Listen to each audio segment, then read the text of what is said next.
Hello student, स्वागत है आपका एक और नए वीडियो में। आज हम बी आर अम्बेडकर की popular speech annihilation of caste की समरी को अच्छे तरीके से समझ रहे हैं। ये स्पीच वो डिलीवर नहीं कर पाए थे क्योंकि इस स्पीच का जो सब्जेक्ट मैटर था वो इतना ज़्यादा कंट्रोवर्शियल लगा था लोगों को कि उनकी ये जो स्पीच थी उसे कैंसिल कर दिया गया था।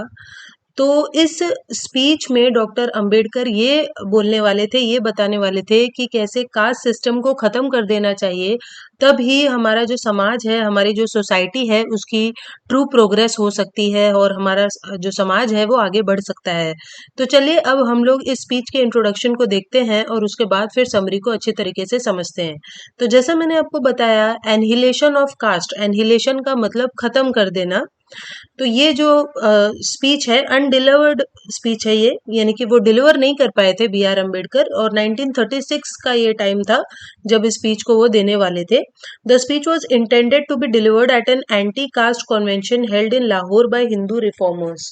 तो ये जो स्पीच थी वो एक एंटी कास्ट कॉन्वेंशन, यानी कि एक ऐसा प्रोग्राम था ये जहाँ पर एंटी कास्ट कॉन्वेंशन, कास्ट के खिलाफ मुद्दों को उठाया जाना था, और ये लाहौर में हिंदू रिफॉर्मर्स यानी कुछ हिंदू सामाजिक कार्यकर्ता लाहौर में इस प्रोग्राम को रखवा रहे थे। However, upon reviewing the written speech the conference organisers deemed it too controversial. लेकिन जब उन्होंने उस रिटन स्पीच को पढ़ा जो बी आर अम्बेडकर देने वाले थे, तो उन्हें ये काफी कंट्रोवर्शियल लगी और इसीलिए उन्होंने बाद में स्पीच को कैंसिल कर दिया, और कॉन्फ्रेंस में जो अंबेडकर का इनविटेशन था उसे भी कैंसिल कर दिया, रिवोक कर दिया, और इस तरीके से अंबेडकर इस स्पीच को नहीं दे पाए थे। और इसीलिए उन्होंने बाद में इस स्पीच को पब्लिश करवाया, और ये जो स्पीच थी वो बहुत ही ज़्यादा पॉपुलर हो गई, और बहुत सारी इंडियन लैंग्वेजेस, बहुत सारी भाषाओं में इसका ट्रांसलेशन भी हुआ है। अब चलिए हम लोग इस स्पीच की समरी को और अच्छे तरीके से समझते हैं। तो अंबेडकर हाईलाइट करते हैं the clash between social and political reform in India's history, कि कैसे एक जंग छिड़ी हुई है, एक क्लैश है सोशल और पॉलिटिकल रिफॉर्म के बीच, यानी सामाजिक और राजनीतिक बदलाव के बीच एक तरह का क्लैश चल रहा है। The social conference initially aligned with political goals shifted focus to reforms within high caste Hindu families, neglecting the broader issue of abolishing the caste system। तो यहाँ पर अंबेडकर बता रहे हैं कि कैसे जो बड़े बड़े सामाजिक कार्यकर्ता हैं या ऑर्गेनाइजेशंस हैं जैसे सोशल कॉन्फ्रेंस, वो हाई कास्ट हिंदू फैमिलीज के लिए ही ज्यादातर बदलाव लाती हैं, रिफॉर्म्स लाती हैं, काम करती हैं। लेकिन जो ब्रॉडर इशू है, यानी कि जो बड़ी समस्या है, बड़ी प्रॉब्लम है कि कास्ट सिस्टम को हटाया जाना चाहिए, इस बड़ी प्रॉब्लम को कोई देखना नहीं चाहता, ऐसा वो कहते हैं। Ambedkar criticises the indifference of political minded Hindus towards the inhumane treatment of untouchables. तो यहाँ पर वो कहते हैं कि कैसे जो पॉलिटिकल माइंडेड हिंदूज हैं, यानी कि ऐसे हिंदूज जो पॉलिटिक्स में हैं, वो अनटचेबल्स के इनह्यूमन ट्रीटमेंट के बारे में जरा भी नहीं सोचते कि कैसे जो अनटचेबल्स हैं, यानी अछूत हैं या दलित लोग हैं, उनके साथ कितना बुरा ट्रीटमेंट होता है। इस चीज के बारे में कोई भी चर्चा नहीं करता, कोई भी बात नहीं करता है। He questions the fitness of those who deny basic rights to a large section of society, emphasizing that true political power should include equal opportunities of all for all regardless of caste। तो वो कहते हैं और उन लोगों को question करते हैं जो समाज के एक बहुत बड़े सेक्शन को, लार्ज सेक्शन को बेसिक राइट्स जो लोग नहीं देना चाहते हैं, उनको वो क्वेश्चन कर रहे हैं और कह रहे हैं कि ट्रू पॉलिटिकल पावर तो तब तक नहीं हासिल किया जा पाएगा जब तक सभी को इक्वल अपॉर्चुनिटीज ना दी जाए और सभी लोगों को एक जैसी अच्छी अपॉर्चुनिटीज ना मिले, फिर चाहे वो किसी भी कास्ट का हो। तो ट्रू पावर का तो मतलब ही है, असली पावर तो हमारे समाज को तब मिलेगा जब किसी का कोई भी कास्ट हो लेकिन फिर भी उसे अच्छी अपॉर्चुनिटीज दी जा रही हो। Ambedkar says that mental and spiritual liberation is essential for the political advancement of people. तो वो कहते हैं कि हमें अपने आप को स्पिरिचुअली और मेंटली, यानी दिमागी तौर पर तैयार करना होगा, और अपने आप को लिबरेट करना होगा मेंटली भी और स्पिरिचुअली भी, तब ही हमारा एडवांसमेंट होगा, तभी हमारी प्रोग्रेस होगी और हम आगे बढ़ेंगे। अगर हम इस छोटी सोच में अटके रहेंगे और कास्ट के बेसिस पे लोगों को अलग अलग करते रहेंगे और जातियों में बांटते रहेंगे, तब तक हमारी जो प्रोग्रेस है वो रुकी रहेगी और हमारा समाज आगे नहीं बढ़ेगा। Ambedkar criticise Indian socialist for focusing solely on economic issues and ignoring social problems. तो अंबेडकर जो हैं वो इंडियन सोशलिस्ट यानी इंडिया में जो कुछ सामाजिक कार्यकर्ता काम कर रहे हैं उनको भी वो क्रिटिसाइज करते हैं और कहते हैं कि ऐसे जो सामाजिक कार्यकर्ता हैं वो इकोनॉमिक इश्यूज को ही एड्रेस करते हैं, यानी कौन कितना गरीब है, इकोनॉमिक से रिलेटेड, पैसे से रिलेटेड, लेकिन जो सामाजिक प्रॉब्लम्स हैं, सोशल प्रॉब्लम्स हैं, वो लोग उसे इग्नोर करते हैं।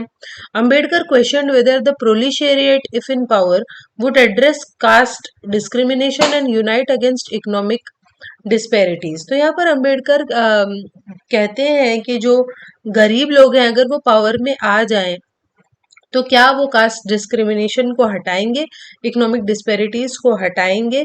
यानी सबसे पहले जो हमारा काम होना चाहिए वो यही होना चाहिए कि हम कास्ट डिस्क्रिमिनेशन को हटाएं। He highlighted that even if a socialist revolution occurred the caste system would persist complicating economic and political reforms. तो वो कहते हैं कि अगर एक सामाजिक रेवोल्यूशन, बदलाव आया भी हमारे समाज में, तो भी हमारी सोसाइटी में कास्ट सिस्टम रहेगा ही, और जिस वजह से हमारी जो बाकी की परेशानियां हैं, प्रॉब्लम्स है, इकोनॉमिक और पॉलिटिकल रिफॉर्म्स है, वो वैसे के वैसे ही रहेंगे। इसीलिए क्योंकि जो मेन प्रॉब्लम है कास्ट सिस्टम की, उसी को हमने नहीं हटाया है। He emphasized that caste-based division of labor, unlike natural divisions, hinders efficiency and contributes to unemployment in the country। तो वो कहते हैं कि जब कास्ट के बेसिस पे कामों को डिवाइड किया जाता है, लेबर को डिवाइड किया जाता है, तो उससे हमारी ही एफिशिएंसी जो है वो खराब होती है और समाज में अनएम्प्लॉयमेंट यानी बेरोजगारी बढ़ती है।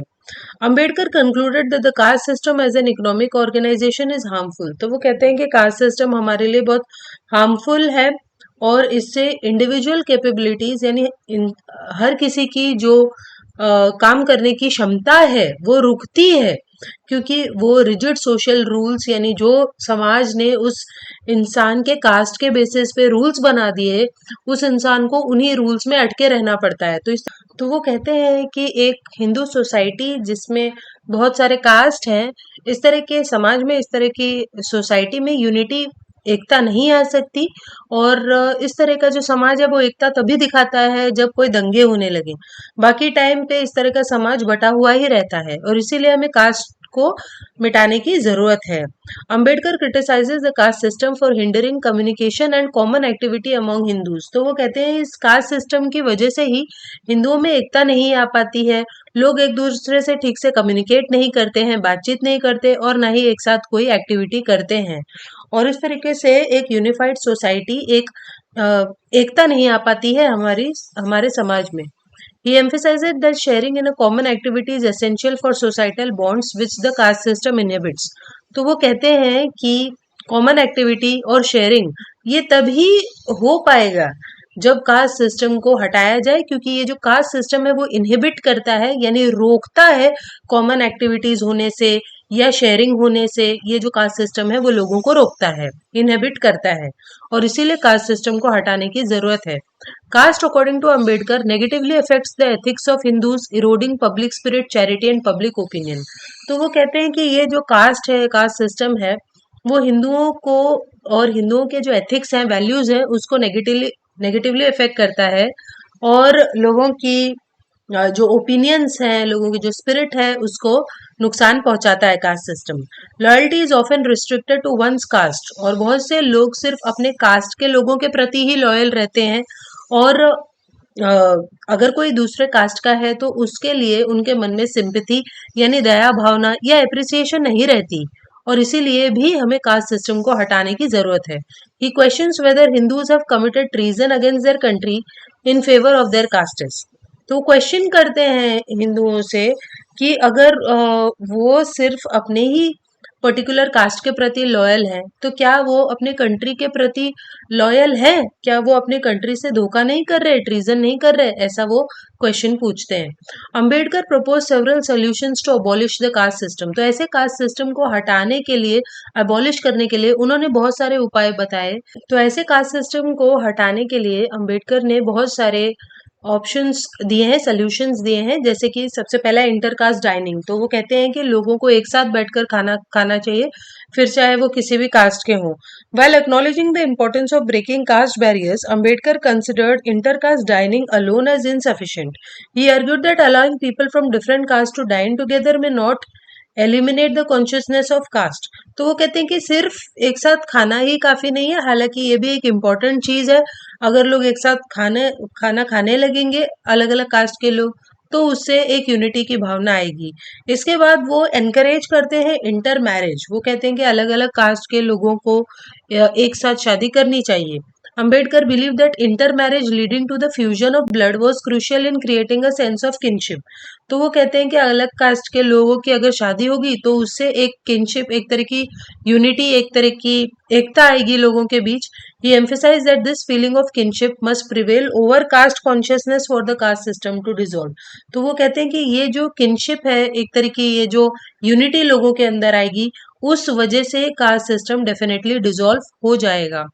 Overall, in Annihilation of Caste, Ambedkar argued that caste led to societal issues such as sati, child marriage and prohibition of widow remarriage.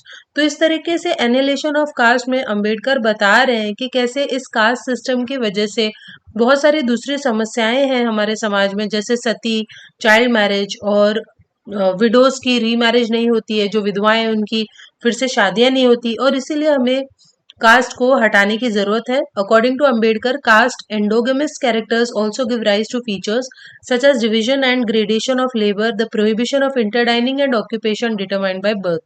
तो वो कहते हैं इस कास्ट की वजह से और भी बहुत सारी प्रॉब्लम्स हैं। इस तरीके से अंबेडकर हमें बताते हैं कि कैसे कास्ट की वजह से डिवीजन होता है लेबर का, और लोग एक साथ खाना नहीं खा सकते, prohibition of interdining and occupation determined by birth. और जिसका जिस परिवार में बर्थ हुई है, जिसका जन्म जहां हुआ है, उसे वही ऑक्यूपेशन, वही काम धंधा अपनाना पड़ता है। ये सारी प्रॉब्लम्स है कास्ट की।